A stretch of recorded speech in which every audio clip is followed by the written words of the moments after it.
चुके हैं शैलेंद्र सिंह साहब वो शख्स हैं जिन्होंने मुख्तार अंसारी की आप अगर कहें उल्टी गिनती walking towards the other side शुरू कर दिया था।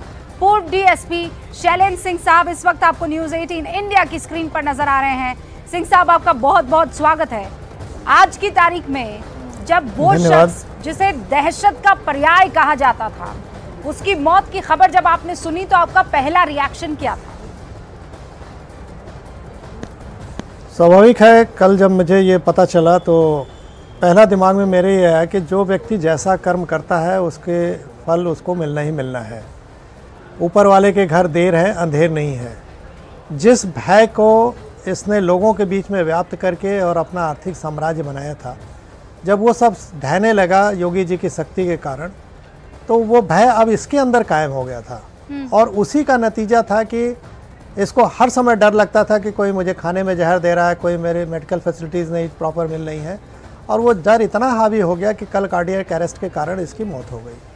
तो पहला हमारे दिमाग में ये आया कि आपके कर्म आपके साथ हैं, अच्छा करेंगे अच्छा पाएंगे, बुरा करेंगे बुरा मिलेगा। शैलेंद्र सिंह साहब, आपने तो वो दौर भी देखा है जब आप खाकी वर्दी में आतंक का या खौफ का अंत करने के लिए तैनात किए जाते हैं, लेकिन उस डर को आपको महसूस करना पड़ता है क्योंकि उस इलाके में कोई आपको किराए का कमरा तक नहीं देता है, सिर्फ इसलिए क्योंकि मुख्तार अंसारी का खौफ है। वो दिन याद है आपको सिंह साहब?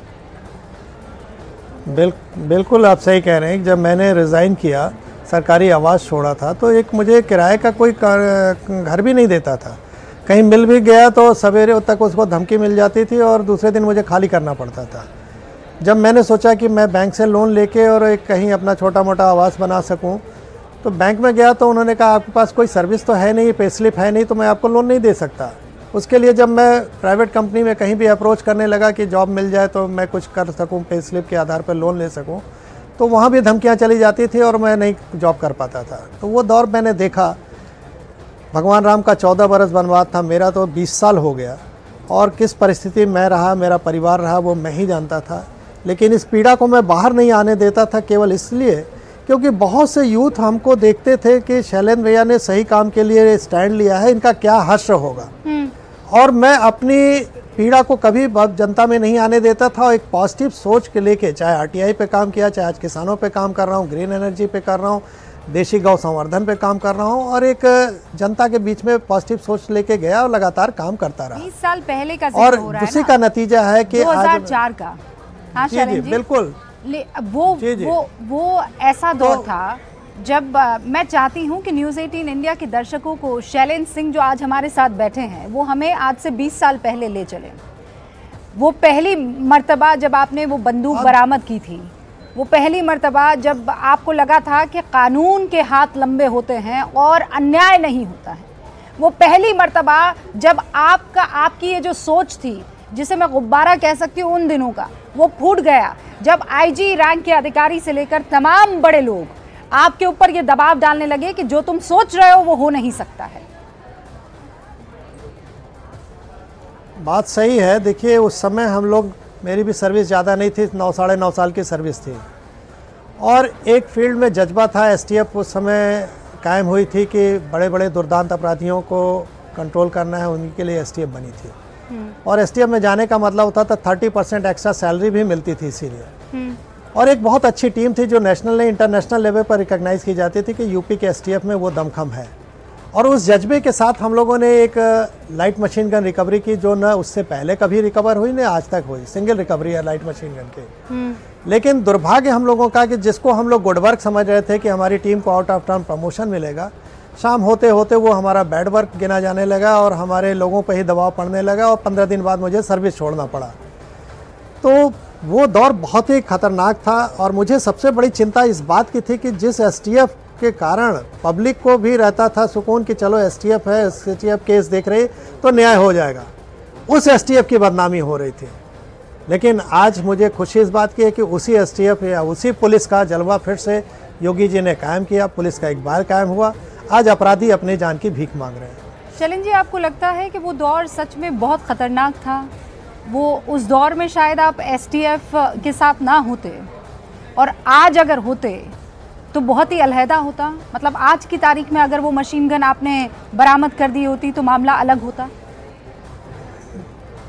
बिल्कुल सही बात है। आज हमारे पास अगर समय आज ये वाला दौर होता तो हमारी team out of term promotion पाती, हम लोग मेडल पाते और एक जनता में भी विश्वास होता है कि बड़े बड़े दुर्दांत अपराधियों को भी 2 मिनट में ठिकाने पर लाया जा सकता है।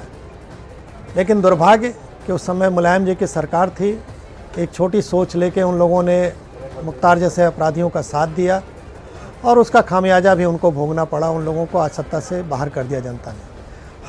मुझे कहा ना, मुझे सबसे बड़ी चिंता थी अपने को जीवित रखना, अपने परिवार को जीवित रखना, रोजी रोटी चलाना और साथ ही साथ जनता में खासकर युवाओं में इस बात का संदेश देना कि नहीं, आप सिस्टम से टकराओगे तो आप फिनिश नहीं हो जाओगे, एक न एक दिन ये सिस्टम सुधरेगा।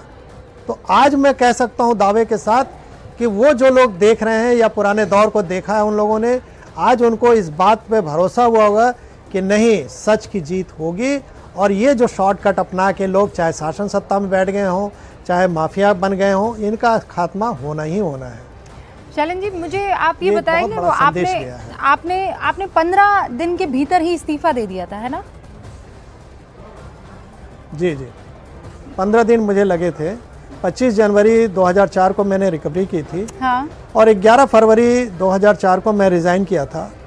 और मुझे वो घटना बड़ी याद है। मैं एसटीएफ में बैठा हुआ था, बनारस यूनिट क्लोज करके लखनऊ हेडक्वार्टर में बैठा था और एक व्यक्ति मेरे पास, परिवार आया पूरा, मैं नाम नहीं लेना चाहूँगा, उसके बैंक क्लर्क था और उसके बच्चे का अपहरण कर लिया था लोगों ने।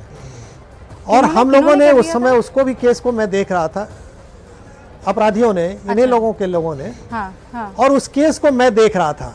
लेकिन जब ये केस सब रिकवर हो गया, एलएमजी और ये तूल पकड़ गया, मामला एसटीएफ को क्लोज करके वापस बुला लिया गया, तो वो केस भी मेरे हाथ से छूट गया।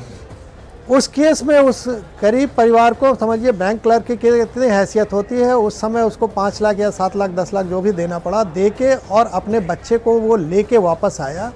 और वो परिवार धन्यवाद देने मेरे पास आया था एसटीएफ कार्यालय में और कहा कि शैलेंद्र जी, आप कुछ कर नहीं पाए, लेकिन आपने जितनी जब तक रहे आपने जो तत्परता दिखाई थी वही मेरे लिए बहुत है। और अब हम लोग बनारस छोड़ के जा रहे हैं, उधर कभी नहीं जाएंगे।